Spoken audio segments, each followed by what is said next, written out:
Hello and welcome to this exciting video about building your business. Today we're going to talk about LLC versus corporation. My name is Micah Holmes and I am currently the Chief Technology Officer for Ethos Genesis. Alright, so first, what is an LLC and what is a corporation? What is the difference? Why do I need a business license and how do I apply? Well, first, an LLC is a limited liability corporation. And there's a lot of things that go into that meaning and how that breaks down versus a corporation. What they are essentially, though, is they are both two different types of business licenses. And they are taxed differently and they are also structured differently. And there's pros and cons to both. So you may be asking, why do I need a business license? When do I need a business license? Well, generally speaking, you want a business license as soon as you're ready to actually start selling your product or trying to start selling your product. I know some people say, I'll wait until I have clients, I'll wait until I have customers, I'll wait until I have an investor. That's typically too late.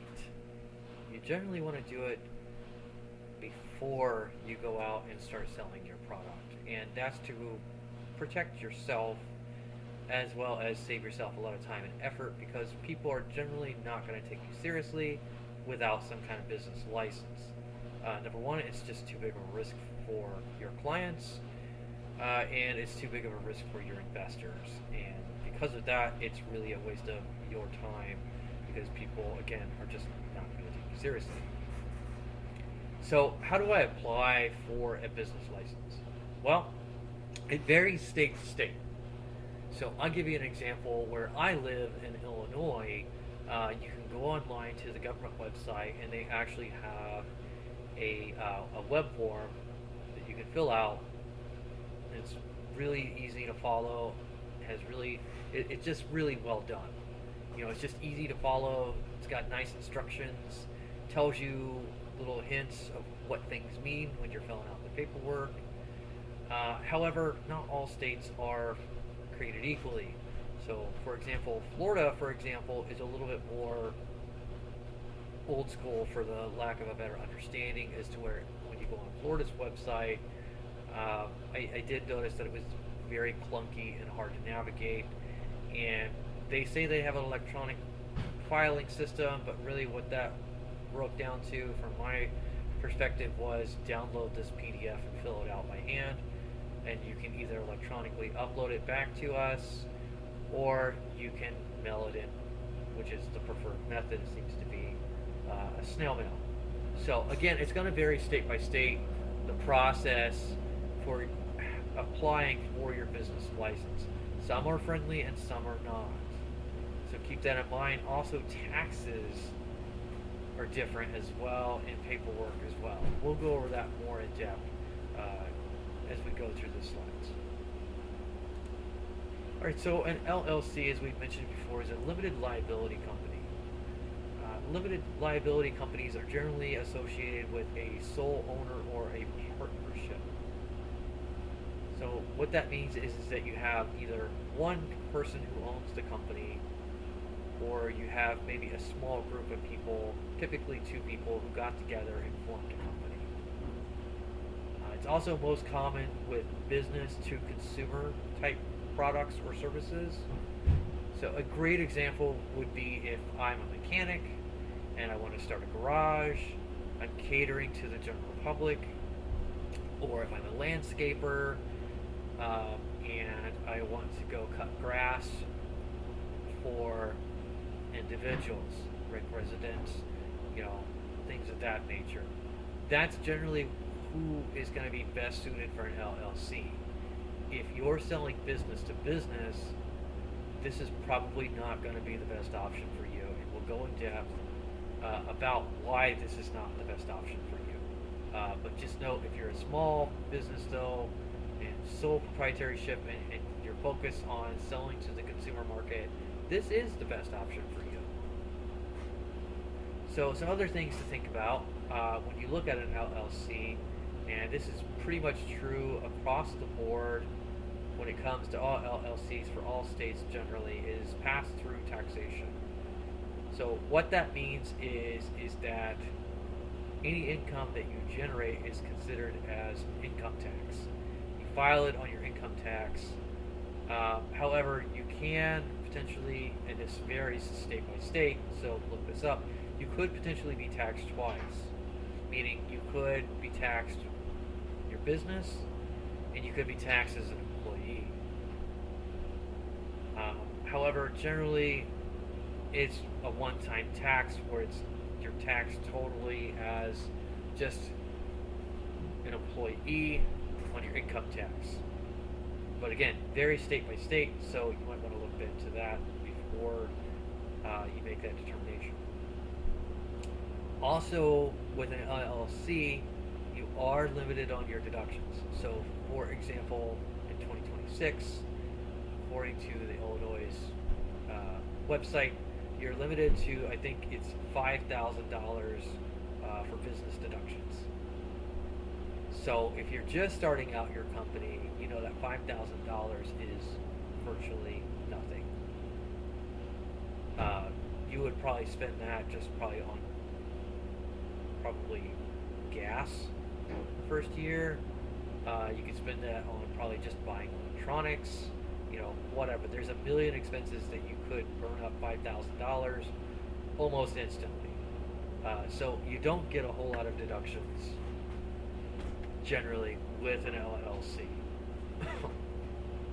Also, some states require additional paperwork for an LLC.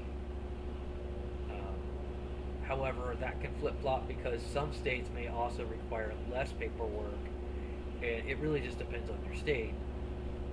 But again, that's something that you'll need to research as to what's the best fit for you. Next is the not investor friendly / bank friendly. We briefly talked about that before, but there's reasons why an LLC is not investor friendly or bank friendly. We'll get into that in just a minute. But just note that an LLC is not investor friendly or bank friendly. So if you have or you want to start an LLC, you're probably going to need your own capital to support yourself and start your business. What I mean by that is you need your own startup funds. You can't rely on others to provide you with that capital. So a good rule of thumb is if you want to start your own business, you generally want to have about 4 to 6 months worth of incomes already saved up in your bank before you start any joint venture as an LLC. And probably closer to a year worth of funding. And I say that because most businesses, their first year, do not make a profit. They break even if they're lucky. Generally, there's a loss your first year.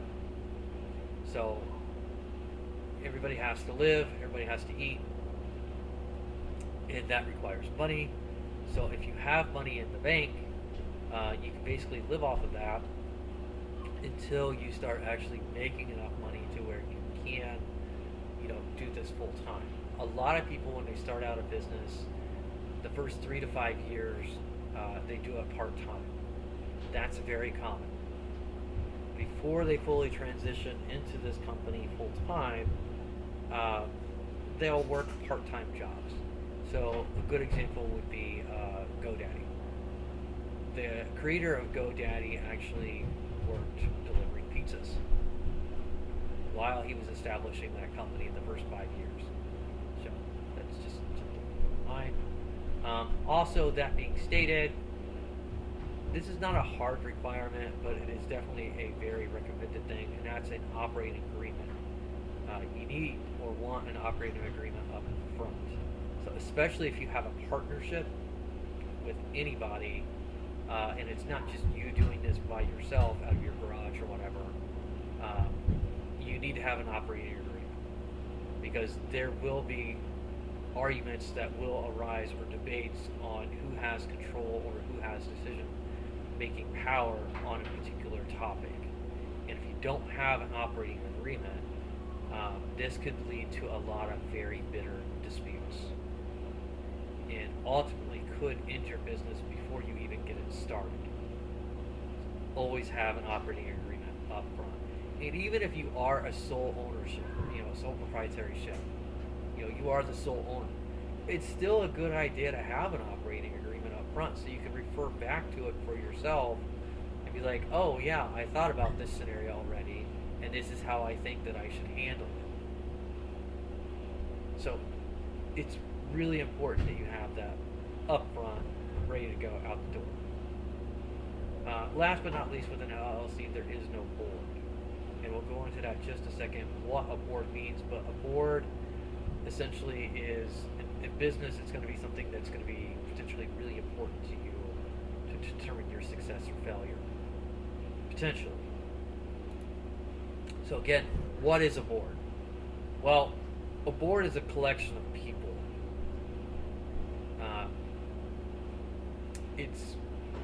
And a board is important because it makes your business to business more friendly. Because it's a collection of people who are running your company and not an individual or just a couple of guys who got together, you actually have a collection of subject matter experts who are making the business decisions and not just one or two people.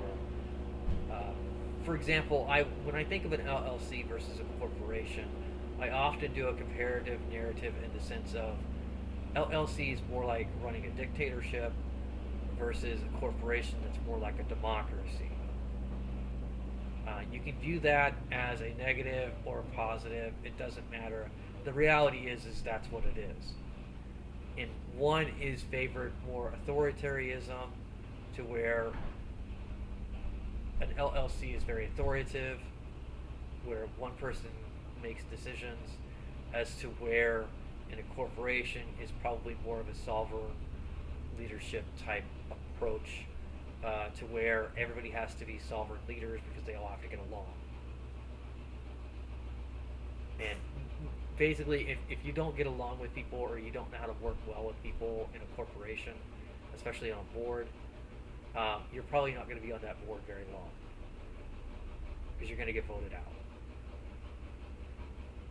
So because of that being the case, where again there is a collection of people making decisions and not one single person controls business decisions, it is more business to business friendly. In fact, it is preferred by businesses because it is safer for businesses to invest in your product versus investing in a quote unquote dictatorship, or an individual product where one person controls the product, because you may get upset, or something may happen where you make a bad decision or an emotional decision in business with that business, and it affects them negatively.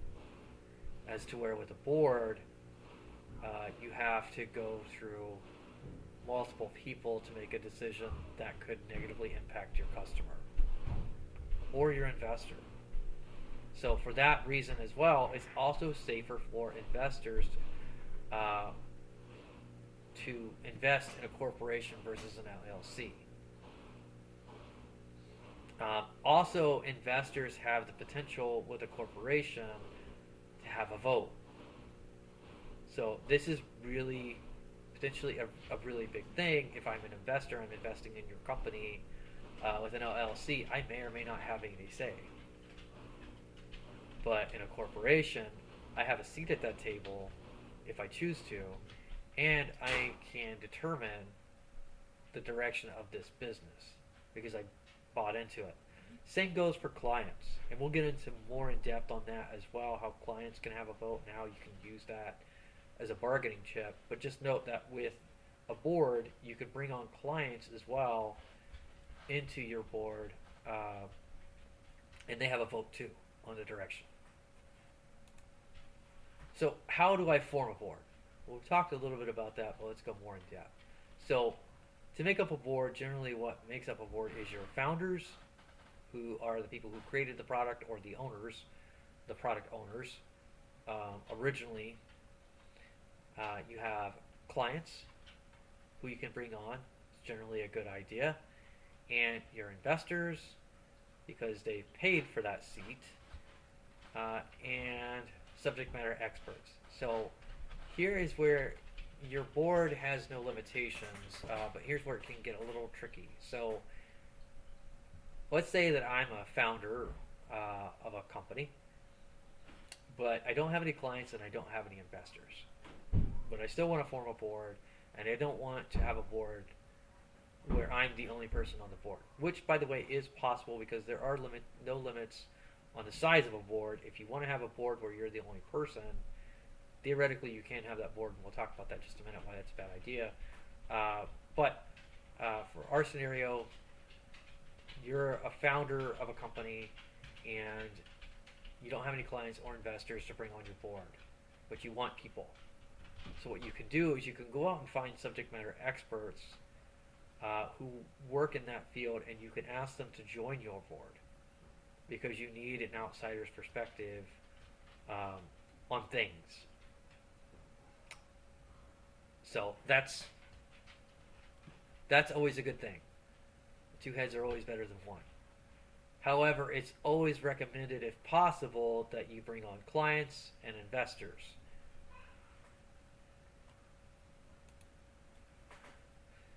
So there's two types of corporations. There's an S corporation and a C corporation. First, we'll talk about the S corporation. So an S corporation is better for small businesses. Like the LLC, it has a pass-through taxation. And what that means is going to mean different things based on your state and how it taxes. But again, it's just essentially you're taxed through your income tax. So look that up because it does vary state by state, though, in how they treat an S corporation versus a C corporation versus an LLC. Next is, it is investor friendly, but it is not the best option. And there are some reasons we'll go over why it's not the best option, but it is a good option.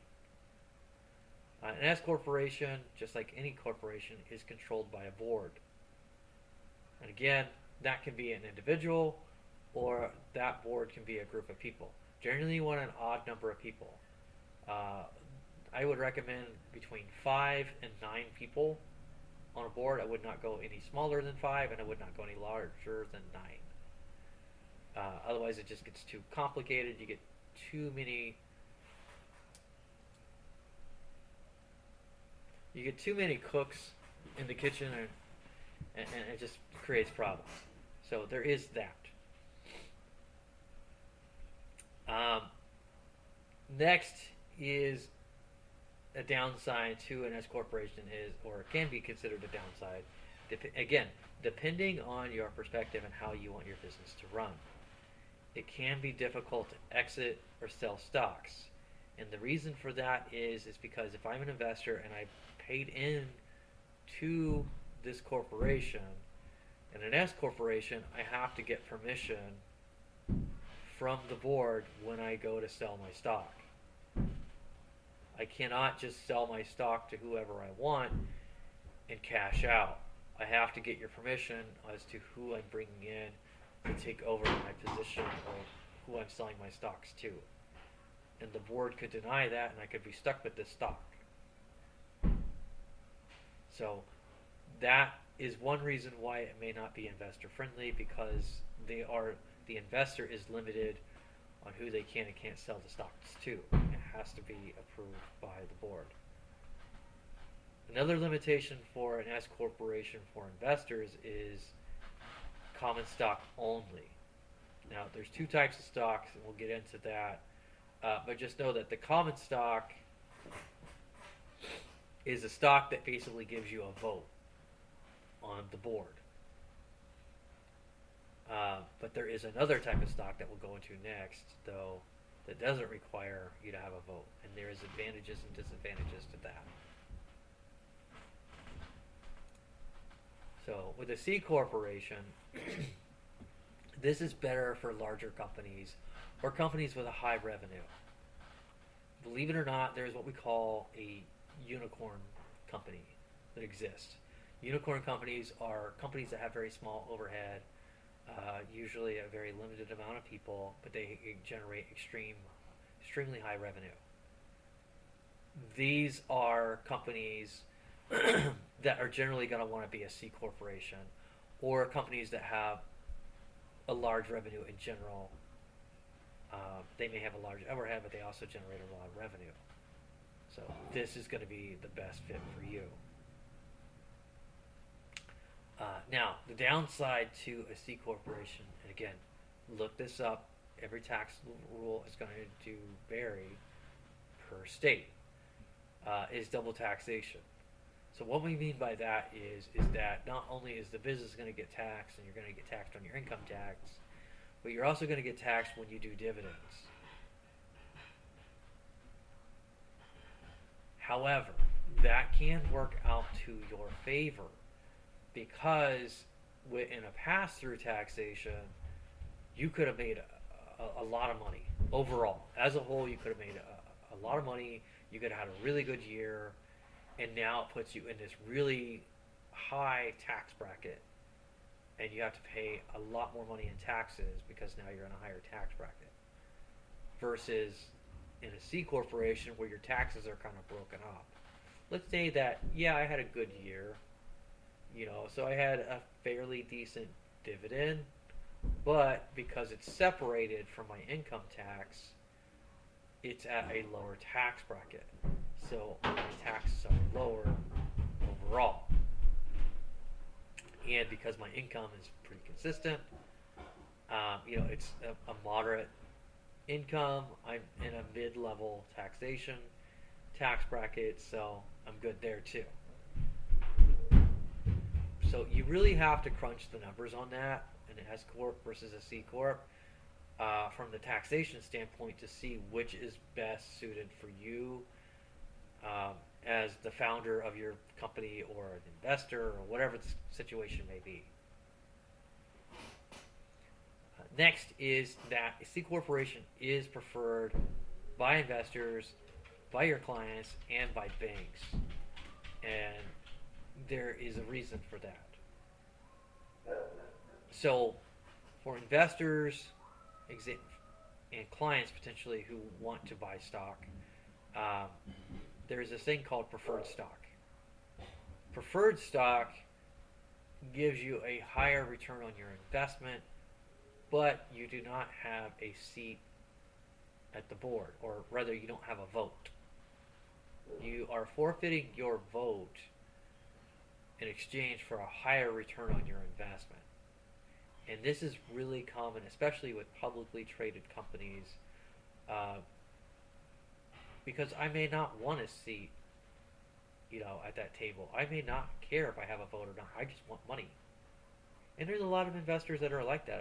I just want money. I don't care what you do. I trust you enough to make the right decisions. According to the numbers, you do a good job making decisions.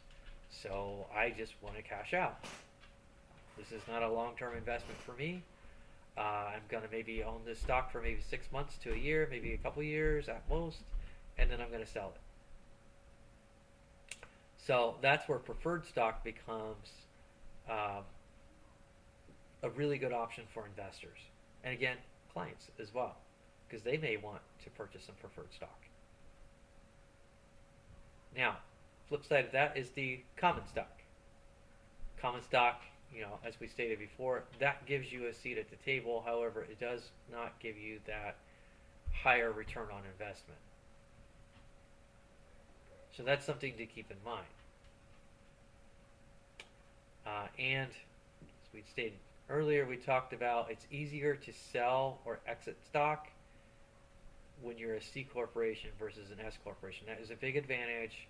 Once again, I don't have to get permission when I'm a C corporation. I could just buy and sell my stock, and I don't have to get permission from the board. I can sell it to whoever. And that's a pro and a con in itself.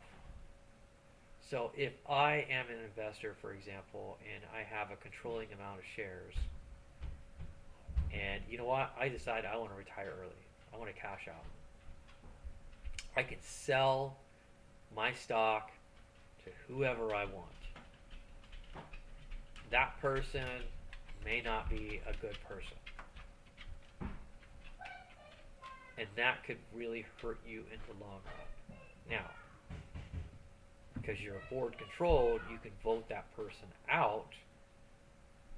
But again, you have to vote them out. It's a hassle, it can be a pain. Or that could be a good thing. Maybe the guy was a jerk who was there before, who had stock. Or maybe he just didn't care, or maybe he didn't show up, maybe he didn't have good ideas. You can go both ways, when it comes to buying and selling stock. It could hurt you, it could help you. You never know. And that's where you really need to think about things when you're setting up a business long term. You really need to think about the pros and the cons from a very long term perspective. Not today. You got to think about 10 years from today. And that's the challenge when it comes to setting up a corporation or any business in that matter, for example. Making the right choices. So that is the hardest part when it comes to strategizing, is being able to make predictions. Now, there's lots of ways that you can make predictions and you can do forecasting when it comes to setting up your business. But the best way to do that is to really set down, as we talked about before, having that agenda or that plan, having a direction from the get-go, having that playbook that says this is the way I want to do business.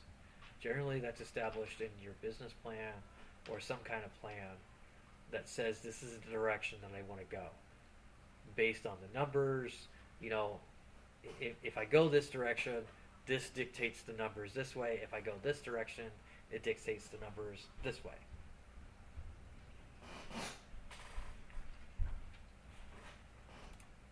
Alright, so thanks for watching. If you have any questions or comments, please feel free to leave them below in the comment section.